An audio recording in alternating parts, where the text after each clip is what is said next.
Morning YouTube, this is Jesse with Finding My Wings. I've already actually done a video on my favorite phone mount, but I'm going to do a little bit of DIY mount. To me it was a mount that makes a lot of sense if you have an old magnet mount, like a Spigen magnet mount or anything else that's a magnetic mount for your phone, laying around not being used. This could potentially work for you as well if you have an FR-S BRZ. And so I'll show exactly what I'm going to use to do this. And where I'm going to put it in the car, and then we'll just walk through it. It should only take a couple minutes, so hopefully this is a short video for once. So I have some double-sided adhesive tape here. It's just like Gorilla Tape, Scotch tape works, anything that's like that heavy hold tape. I'm just going to use some vinegar and a paper towel to clean the surface, this to cut our tape, and then I'll show how this comes into the mix once we're done here. And of course, look at this nice hat box. Hat boxes are cool, right? Alright. Just sit in the car to do this one. So, if you're like me, you have this Plaque hole, which does really nothing in my case. There's also, let me see if I can get it in this light, this plug here. And so far, I don't think I've ever actually used this plug. It just sits here and looks like I need to clean this car a little bit. But it's never really had a good usage. And so there's this thing right beside this thing. As you may have seen, I do use this mount that goes just on the quarter window here. It's actually a really perfect position while you're driving. Well, those TRD door stabilizers sounding good. But I had an old magnet mount, this one, that the bracketry had all broken off of. But it was luckily this whole piece came off. You could just pop the plastic off and get this magnet mount out. So there's probably a lot of different magnet mounts that you can actually separate just this magnet block from it, and you can actually see the magnets in this light where they are on it. So there's 6 magnets just around this little square. So this has got a flat back, flat magnet. It's about this deep, and so I was like, oh, where does it, does it, oh, it fits right here. Fits right here very nicely, actually. So it's actually like kind of perfect height for where it is. Before we mount it, I'm just going to take some of my vinegar cleaner, which is just like diluted 1 to 2 vinegar water. It's way too much.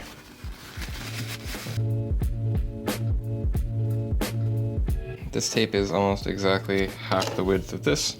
So it should work out pretty perfectly.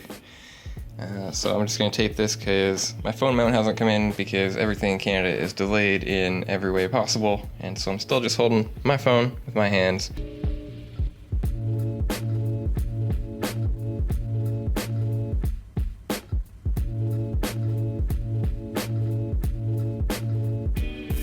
Alright, well that was a horrible job. This is not show quality, but it's all going to be hidden under here, so it really doesn't matter.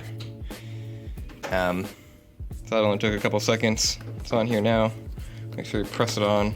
They recommend just kind of like holding it on there for like 10 seconds, so we'll do that.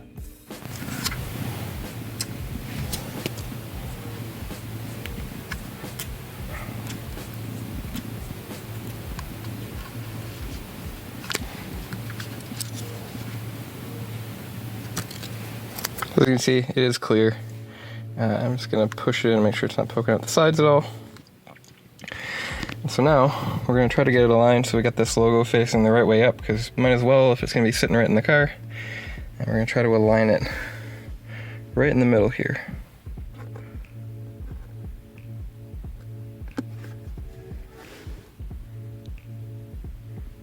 Does that look aligned to you? Depends on you're the passenger or the driver. A little bit towards the driver's side, towards the passenger side.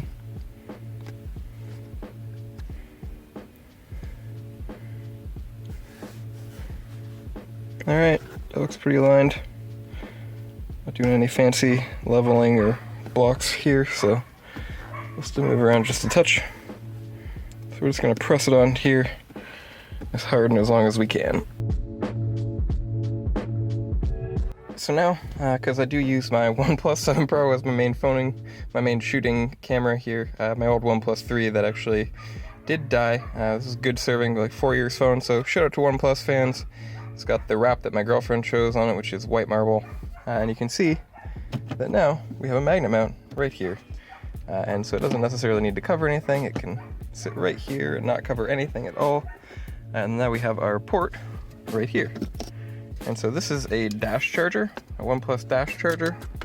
You can plug it right into here. And here you go. So now we have another spot that we can charge a phone. I always find myself putting my phone right here, and so now it just won't move around. And this hasn't even set for long, but this can hold like 30 pounds. And so having a phone here shouldn't be an issue. Just make sure you're not obstructing anything that you need for safety, but it should be pretty okay, and you can just shove all the cord down in here and be pretty good to go. So you could get a very short cord, USB-C cord here, and you would actually save a lot of just mess if you wanted. But yeah, that's all I wanted to show you for today. And so now we have one phone mount here. We also have our phone mount up here. And this car doesn't really take well to like a vent mount or anything like that. You may have noticed if you owned one, and I don't really want to adhere anything right here. And so like my partner doesn't have a phone mount. Our Toyota Matrix does have two mounts in it, so if I'm a passenger or she's a passenger, we can both have our phones just kind of mounted, whatever we're doing. Because, I don't know, we're millennial people that need magnetic phone mounts, I guess. But, yeah, so here we go. Really hope that some folks get some reasons to subscribe, like this video. Just something I'm doing here. Got some more videos coming shortly, and especially as parts start to show up, which I'm really excited for. Really hopefully Canada gets its shit together and actually starts delivering some orders. So thank you very much. Hope everybody's happy and healthy. This is Find My Wings, and see you next time.